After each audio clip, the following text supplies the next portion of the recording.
Good evening. I am Michelle Sturgis of the NAACP. On behalf of the League of Women Voters, the NAACP, and the News Gazette, I welcome you to tonight's candidate forum. Tonight's forum is for the Democratic primary office of Alderman Ward 3, City of Urbana. Because of the COVID-19 pandemic, we are unfortunately not presenting this forum in person. We have received many questions for these forums. Similar questions which have been submitted have been grouped together, and consequently, your question may not be asked in precisely the way you submitted it. Due to limited time, we may not be able to get to all of the submitted questions.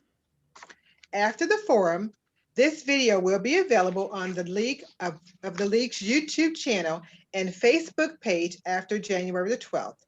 It will also be broadcast by UPTV. The UPTV schedule is available on the City of Urbana website. I will be your moderator for this forum. The order for candidates is alphabetical. Therefore, Deborah, let's see, hold on. Therefore, I thought it was last name. I was going to say last name. Therefore, Shirese Hursey will open, and Deborah Liu will close. Did I say that, Lou? Did I say that correct? Lou, okay. We'll close. Okay, each candidate will be given 2 minutes for an opening statement. I will then ask questions submitted prior to the forum, and candidates will each have 1 minute to answer these questions. At the end, each candidate will have 2 minutes for a closing.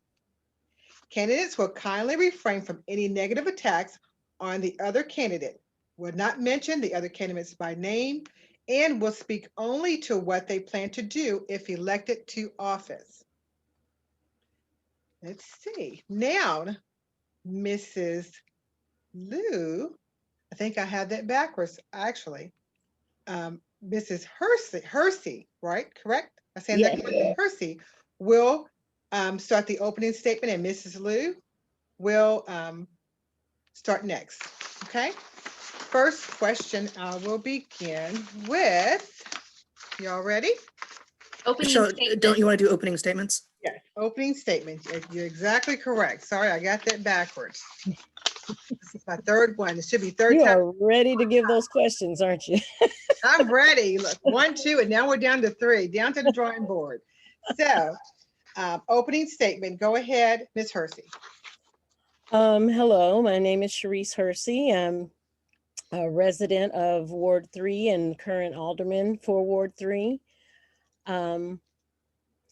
I'd just like to say that it's a privilege for me to be able to do this forum with the League of Women Voters and NAACP. And I want to introduce myself to some and reintroduce myself to others. I was born and raised here in Urbana, went to Urbana schools. My parents were very political also in their, as I was growing up. They were known as being pretty political. My father was the first Black alderman on Urbana City Council. I just wanted to say that it's been a privilege and a pleasure so far for me to finish the term that of Aaron Ammons. And I hope that I will be able to continue. I've had a rough 2 years this past year, particularly because of the pandemic. And as being an alderman and in the city of Urbana, we have worked together as a team, as a council, to try to keep the city as safe as possible.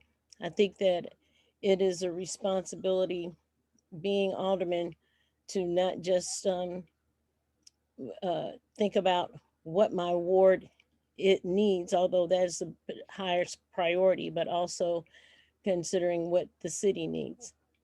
I hope to continue to represent the third ward and accomplish some of the goals that I've made and that I made when I put in my application, that being trying to get a grocery store on the north side of town, which is, I think, very much needed. And maybe even a bank branch, which I also think is very much needed and on our side of town. And I hope that I can and am working so far right now on the resolution of ending systemic racism within Urbana City and within the city of Urbana and throughout some of the departments. I'm sorry, Ms. Hursey, your time is up. Thank you. Mm-hmm. Ms. Lee, opening statement. Ms. Liu. Lou, opening statement. That's fine. My name is Deborah Liu. I'm a resident of Urbana, of course. My educational background is in engineering, and I'm currently a PhD student at the University of Illinois. Before I moved to Urbana-Champaign, I was a professional construction project manager and process engineer. I'm running on three major issues, three things that I have for the vision of Urbana. The first issue is Urbana and small businesses. I think that the city needs to do more to retain and attract small businesses. And I say small businesses over large businesses, not business across the board, small businesses specifically. Because small businesses increase property value, they elevate a neighborhood character, and they serve as a tax base for the city. All of the money spent in a small business stays in the community. None of this happens for a large business. And you can imagine if there was a Walmart down the street from your house, it wouldn't actually be good for your community. But a small store like a neighborhood grocery store or a restaurant or a bakery would be good. The second issue I'm running on is traffic safety. In the past 18 months alone, Champaign County has seen 5 deaths from pedestrians and cyclists. And this is completely preventable. It's completely preventable through good road design. All of the city infrastructure needs to be safe for everyone to use, from an 8-year-old to an 80-year-old. This is called 8 to 80 design. One thing I often think about is think about the sidewalk infrastructure, think about the bike lane infrastructure around your town, think about what roads you have to cross to take the bus. And would you let an 8-year-old that you love use that infrastructure? And if the answer is no, you have to ask yourself, why the heck do we think it's okay for anyone to use? Yeah, Urbana deserves modern design, modern road design that accounts for the need of all users, not just people driving cars. The third issue that I'm running on is the issue of racial equity. Systemic racism is baked into the infrastructure of Urbana, in our infrastructure and in our institutions, as it is nationwide. This includes everything from transportation and the way people get around, to homelessness, to food insecurity, and of course, it shows up in policing.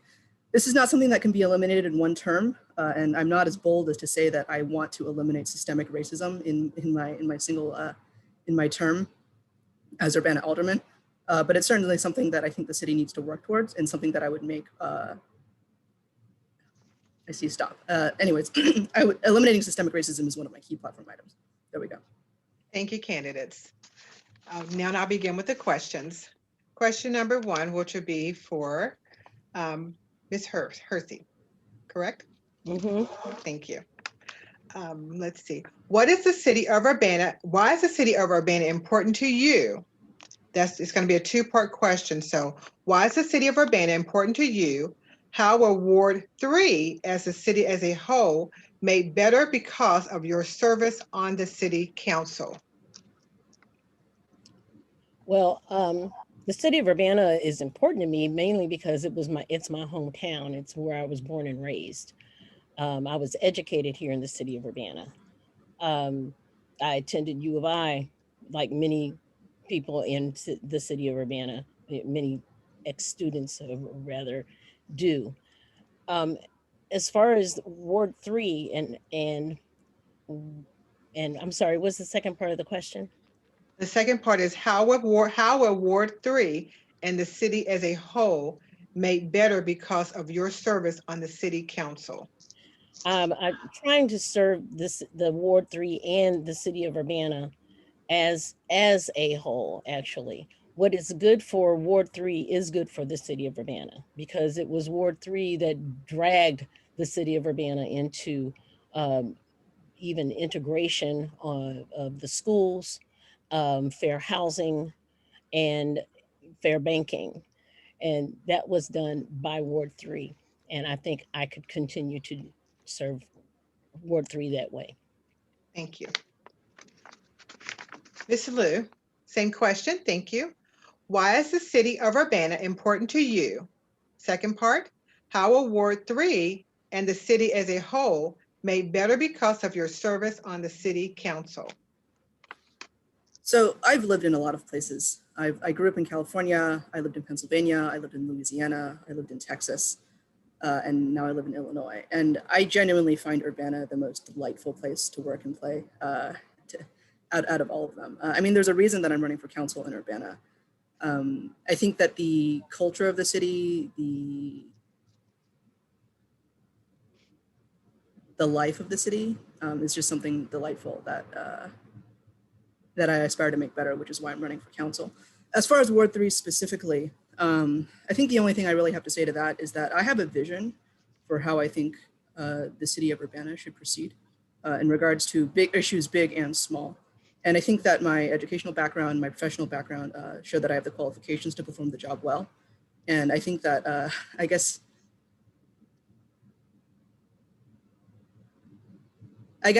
what I would say is that the most important thing is how you feel that the city, in what direction the city should go, and not just what the city could do to do business as usual, but where you think the city should go. Okay, thank you. Next question, it's going to be a two-part question as well. What unaddressed issues in Ward 3 are priorities for you? Second part, what issues are your priorities for the city as a whole? Yeah, this is for me? Yes. Okay. Unaddressed issues in Ward 3 seem to be more or less acknowledging the historical value that Ward 3 has played with the city of Urbana.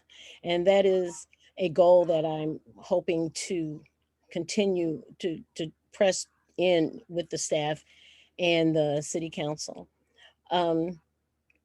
Ward 3 offers a lot of benefits regarding its location and how the city could grow and to be and do better.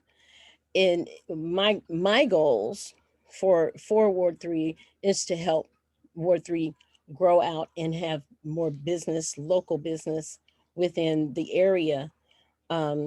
I think that one of the most important things is to put a grocery store in a ward that has become a lot more diverse since since I was a little girl, you know. And so I hope to grow. Thank you for the stop, Jana. Thank you. Same question, Ms. Liu. What? First, sorry. Go ahead. Do you want me to repeat it? Go ahead. Okay, thank you. What unaddressed issues in Ward 3 are your priorities? Are priorities for you? Second part, what issues are your priorities for the city as a whole? So as far as the issues that face Ward 3, the issues of Ward 3 are the issues of the city, I think, but to a greater degree, of course, because Ward 3 was historically the Black ward and was subject to many of the effects of systemic racism. So I guess I'll just reiterate what I said in my opening statement. One of my priorities for the city as a whole, and also for Ward 3 specifically, is the idea of eliminating systemic racism in our infrastructure and in our institutions. So for Ward 3 specifically, as Shirese has mentioned, food insecurity is something that dramatically affects Ward 3. And I mean, so what are the grocery stores that are accessible to people in Ward 3 if you don't have a car? It's really just the Save-A-Lot and the Dollar General. There's really nothing accessible on foot, which is something that is obviously going to affect a neighborhood like that. The city as a whole, I'll just reiterate my earlier statements. I think Urbana needs to do more to retain small businesses. Also emphasize traffic safety. And we know that individuals of color are disproportionately affected by traffic violence. And also, as I mentioned earlier, eliminating systemic racism in our institutions. Okay, thank you. Next question. This one's going to be a 3-part question, okay? I'll begin with Ms. Hersey. Do you know how the city defines problem properties and what the city does to deal with them? That's the first part. Second part, are there any designated problem properties? The third part, how can landlords be held accountable?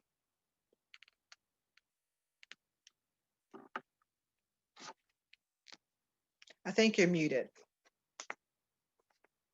Yes, there are some problem properties within our ward. Some of them, most of the time, and I'll put it this way. One of the ways to deal with the problem property is to first talk to whoever owns the property. If you don't know who owns the property, you can go to the city or and find out who owns the property, and particularly if it's a rented out property. It's designated based on how it's inspected, as far as I know. If the city cannot just go on people's private property and say, we're going to look at it. There has to be a number of complaints. I've been dealing actually with a piece of problem property for a few months, and it is and I have to say it is difficult. I have gone through a lot of red tape to get the city to pay more attention to a particular piece of property that has been designated as a problem issue. So I have to stop, and that is basically, those are the ways that I know how to deal with problem properties. Thank you. Ms. Liu, same question, it's 3 parts. Do you know You don't have to repeat it, Michelle. It's okay. You don't have to repeat it. So as far as how problem properties are defined, I don't know what the textbook definition is, but like Shirese, I assume it's properties that are subject to blight, that appear to not be well kept up, that are maintained well, or that are subject to numerous code violations. As far as specific properties that I'm aware of, I could name a few that I think would probably qualify, but I don't know if the question was asking for the address or what. But yeah, Ward 3 definitely has properties that are not well kept. As far as what the city can do about them, that's an interesting question. So I'd be interested to know what percentage of problem properties are former rentals and were formerly owner occupied. Something that I've been thinking about, I'm not entirely sure how it would be implemented, but something I've been thinking about is turning Urbana's rental, the city of Urbana charges a fee to landlords for maintaining a rental property. And I would be interested in making that fee schedule more progressive. As it is, I believe the more units you own, the cheaper it is on a per unit basis, which I think is backwards. Large apartment buildings, 12 units plus, we're talking, those huge, the new student housing on University. Those sorts of construction, those types of construction buildings are actually more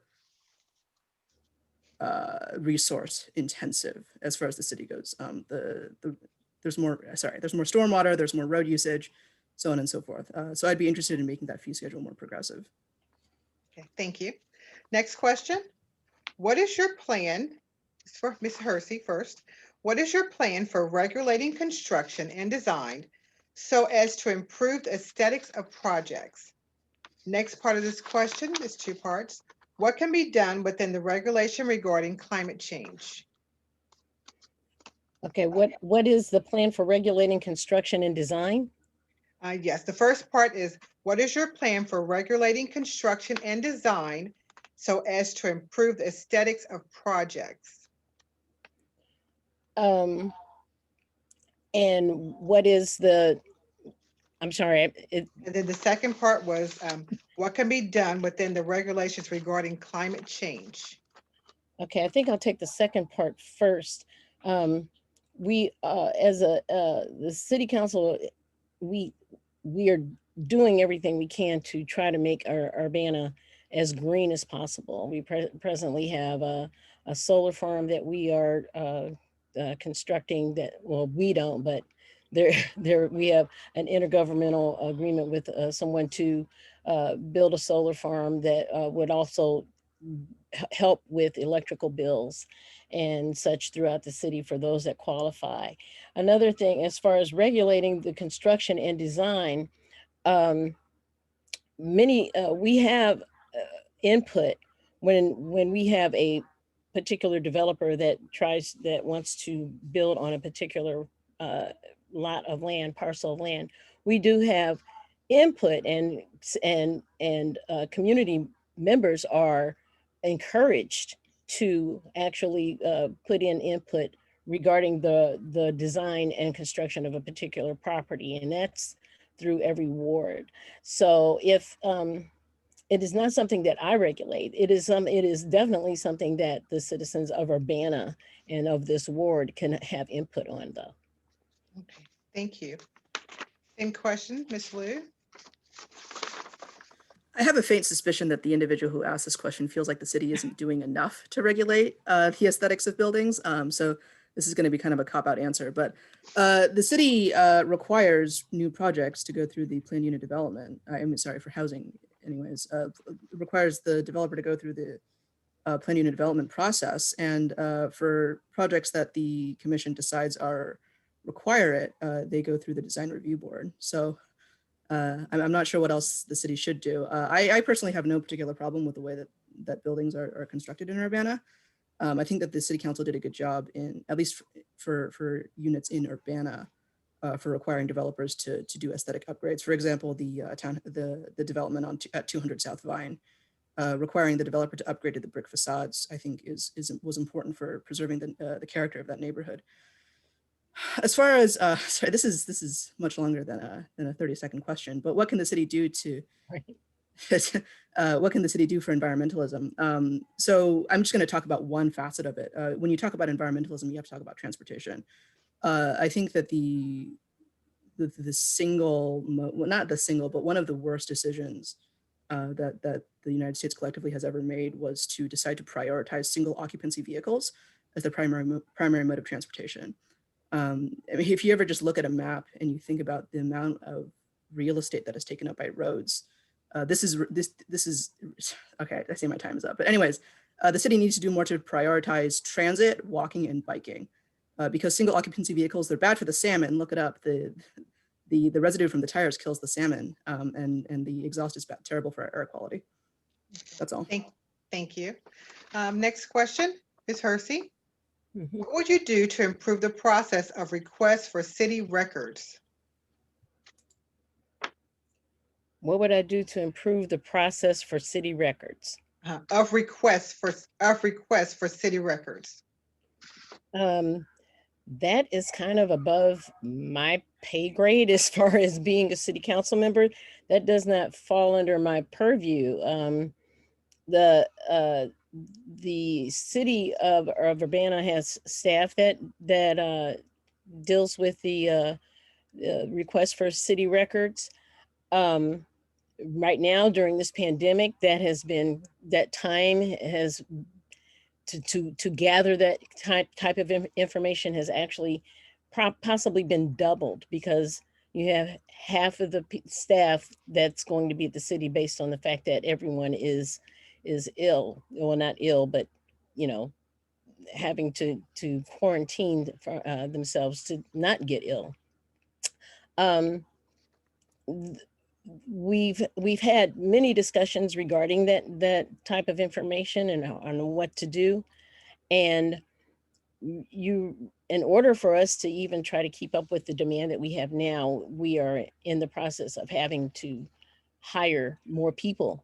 So the request and the timing of it is really more dependent on how much or how voluminous the request might be that you need, Okay. that you're asking for. Thank you. Ms. Liu, same question. I assume that the individual who asked this question was referring to the recent difficulties that the public has had with requesting city documents through the FOIA process. And I think I'll just proceed as if that was the intention. So I'm a little with Shirese here. The FOIA process is, as far as the nuts and bolts of it goes, out of the purview of the city council. But what the city council can do, and I think what I would aim to do if elected, is to hold whoever the mayor appoints as the FOIA officer accountable. I mean, I think the public has become aware and the council has become aware of issues with the FOIA process, whether that's, taking forever to get a request back, an illegally long time to get a request back, or an illegal charging of fees. I mean, the council can hold the mayor accountable. The council is able to override the mayor if they think that the decisions made by the mayor are poor. So, gosh, I don't know if I answered the question, but anyways, I mean, the council can hold the mayor accountable, and the council can hold city staff available if they are made aware of the problem. And I would encourage the public to continue to make these problems come to public light. That's all. Thank you. Do I have enough time for a couple more questions, Shona? Oh, no, I think we need to move on to the closing statement. Closing? Okay, thank you. Thank you, candidates. Appreciate your statements. Now we will move on to the closing statements. And Ms. Hursey, you can go first, and then second, Ms. Liu. Okay. I just want to thank the League of Women Voters again for giving me this opportunity to speak to the public. I hope that I'm sorry, if I could not fully answer questions based on the fact that, well, it's a very serious time limit, but I see that there is a concern regarding definitely property and how it's designated, or how it's, and when the city is considering taking property and such, it is designated, like I said, by a inspection process, and usually there's some type of reporting to the city regarding that. I want people in the third ward to know that we at the city are doing everything we can to keep up with all of these issues that were brought forward today, and we will continue to. That is, we work as diligently as we possibly can. I apologize for a lot of things, mainly being maybe unable to do such work in a timely fashion. This is a difficult time for everybody, and not just our citizens, but for everybody in the city as well, as trying to keep up with, because life does go on regardless of what's going on within the world. I hope to continue to be able to represent the Ward 3, and anyone can always call. My number is online with the city of Urbana. You can always call, talk, and I'm willing to discuss any issues that you may have. Thank you. Ms. Liu? Thanks, Michelle. Is there feedback? Well, I'll proceed anyways. Urbana has a unique opportunity in this time. It's a little bit of a cliche to say that we live in unprecedented times, but we really do. There's a unique opportunity here for the citizens of Urbana to elect a bold and progressive council that will have new and creative solutions. I think it's obvious to everyone that business as usual isn't going to happen anymore, isn't going to work anymore. I mean, anyone who thinks that, we just need to do what we're doing, but do it better is a little delusional, I think. The city deserves bold, progressive, creative solutions to new and unprecedented problems. And I guess I would encourage the voters, vote for who you think has the best vision for what you want the Urbana to be. The Urbana City Council has a lot of power. We have the power to do a lot of things that would be, to make a better Urbana, I guess. So when you vote, you have to think about, who do you think represents the vision for what you want out of your city, what you want out of your ward? And when you vote that way. The end. Thank you, candidates. Thank you for your closing statements. Thanks again to the League of Women Voters of Champaign County, the NAACP, and the News Gazette for sponsoring of this forum. Thanks to our timer, Jonah Von Behrens, who has kept us on schedule tonight. A very special thanks once again to Jonah Von Behrens, who put this series of forums together. Just a reminder, it's not too late to register to vote for the February primary. Information is available on the information is available on the county clerk's website. Please vote by mail, vote early, or vote on February the 23rd. Because turnout is expected to be light, please check your polling place for February the 23rd. Please vote. This concludes tonight's forum. Thank you, candidates, and good night. Good night.